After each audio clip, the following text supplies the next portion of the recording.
Welcome to Kalpavriksha academy KBR school.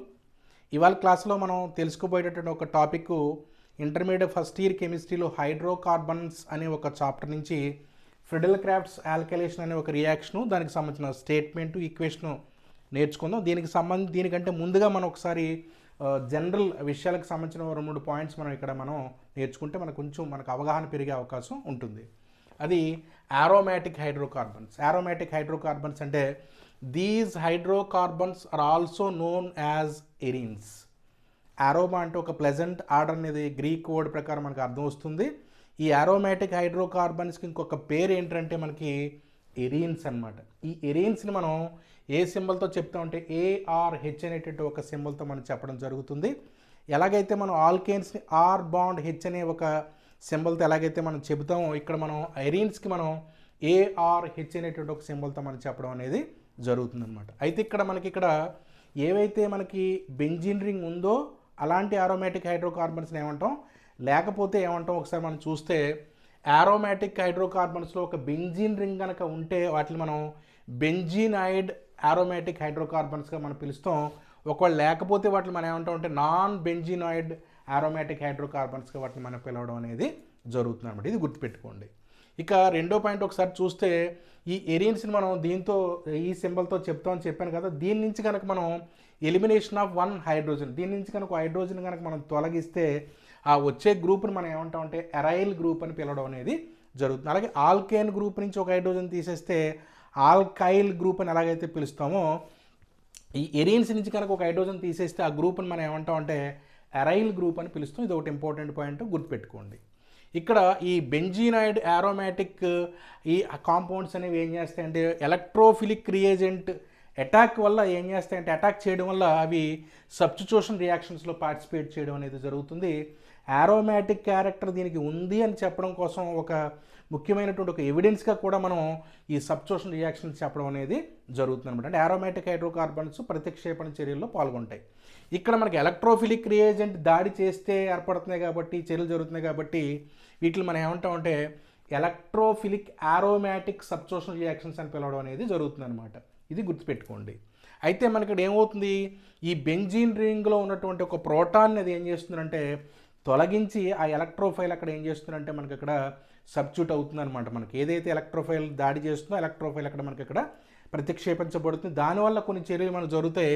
అవి ఏంటంటే మనకి nitration reaction, halogenation, sulphonation, Friedel Crafts alkylation and acylation reactions అనేవి అన్నీ కూడా మనకి ఈ సబ్స్టిట్యూషన్ రియాక్షన్స్కి ఎగ్జాంపుల్స్గా మనం ఇక్కడ చెప్పొచ్చు. వీటన్నిటి వల్ల మనం ఏం చేయొచ్చు అంటే కొత్త రకాల పదార్థాలను తయారు చేసుకుని వాటిని మనం ఉపయోగించుకోవడం అనేది ఇక్కడ జరుగుతుంది. ఇది చాలా ఇంపార్టెంట్ పాయింట్. ఇవన్నీ కూడా బెంజీన్ టాపిక్లో వచ్చేటటువంటి ఇంపార్టెంట్ కెమికల్ రియాక్షన్స్గా దీన్ని మనం చెప్పొచ్చు.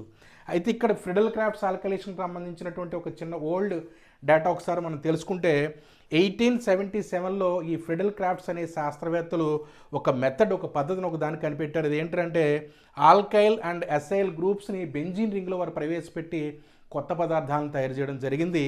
ఇక్కడ ఈ యొక్క రియాక్షన్లో వాళ్ళు ఉపయోగించినటువంటి ఒక క్యాటలిస్ట్ లాంటి ఒక పదార్థం ఏంటంటే అల్యూమినియం క్లోరైడ్. ఈ అల్యూమినియం క్లోరైడ్ అనేది ఏం చేస్తుందంటే మనకి ఇక్కడ helps in generation of the ఎలక్ట్రోఫైల్ని జనరేట్ చేయడం కోసం అది ఒక క్యాటలిస్ట్ లాగా ఉపయోగపడే అవకాశం ఉంటుందన్నమాట. ఇక్కడ మనకు జరిగేటటువంటి ఎలక్ట్రోఫైలే మనకు కావాలి కాబట్టి కాబట్టి ఇది ALCLకి సంబంధించినటువంటి డేటా తీసుకుంటే ఒక జనరల్ ఒక ఈక్వేషన్ ఒకసారి చూస్తే, ఈ ఫ్రిడెల్ క్రాఫ్ట్స్ ఆల్కలేషన్కి సంబంధించి ఇది బెంజీన్ రింగు, ఇక్కడ ఆల్కైల్ హ్యాలైడ్తో మనకి ఇది ట్రీట్ చేస్తాం in the presence of anhydrous AlCl3 aluminium క్లోరైడ్తో ట్రీట్ చేస్తుంటే, ఇక్కడ ఉన్నటువంటి ఆల్కైల్ హ్యాలైడ్లో ఉన్నటువంటి ఆల్కైల్ గ్రూప్ ఏమవుతుందంటే ఇక్కడ ఉన్నటువంటి ఒక ప్రోటాన్ని ఇక్కడ మనకి ఎలిమినేట్ చేసి తొలగించి ఆ ప్లేస్లో ఒక ఆల్కైల్ గ్రూప్ అనేది ఏమవుతుందంటే అక్కడ అటాక్ చేసి అక్కడ ప్రతిక్షేపించబడుతుంది అనమాట.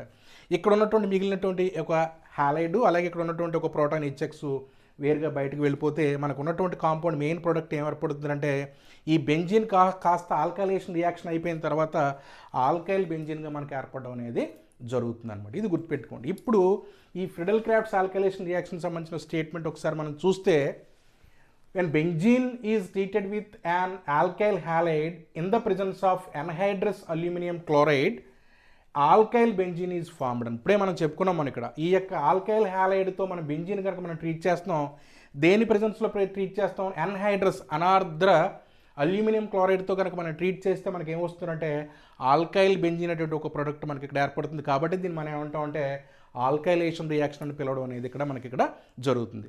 అయితే ఇక్కడ ఆల్కైల్ హ్యాలైడ్ ప్లేస్లో మనం తీసుకునేటటువంటి పదార్థం ఏంటంటే పదార్థం ఏంటంటే సబ్స్టెన్స్ ఏంటంటే మన ఇక్కడ మిథైల్ క్లోరైడ్ లేకపోతే క్లోరోమీథేన్ మనం ఇక్కడ తీసుకోవడం జరుగుతుంది. ఇది బెంజీన్ రింగ్తో మనకి ట్రీట్ చేయడం వల్ల ఇక్కడ ఉన్నటువంటి మిథైల్ గ్రూప్ ఏమవుతుందంటే మనకి ఇక్కడ ఒక ప్రోటాన్ని ఇక్కడ తొలగించి ఆ ప్లేస్లోకి ఇది ప్రతిక్షేపించబడుతుంది, సబ్స్టిట్యూట్ అవుతుంది. అప్పుడు మనకి ఏం తయారవుతుందంటే మిథైల్ బెంజీన్ అనేటువంటి ఒక ప్రోడక్ట్ తయారవుతుంది. దీనికి ఇంకొక పేరు ఏంటంటే టోలిన్గా దీన్ని మనం పిలవడం జరుగుతుంది. ఇక్కడ ఉన్నటువంటి ఒక సిఎల్ ఇక్కడ నుంచి ప్రోటాన్ ఎలిమినేట్ అయింది కాబట్టి హెచ్సిఎల్గా మనకి వేరే ప్రోడక్ట్గా మనకి ఏర్పడడం అనేది జరుగుతుంది. ఇది ఫిడెల్ క్రాఫ్ట్స్ ఆల్కైలేషన్ రియాక్షన్ సంబంధించినటువంటి డీటెయిల్స్. Thank you.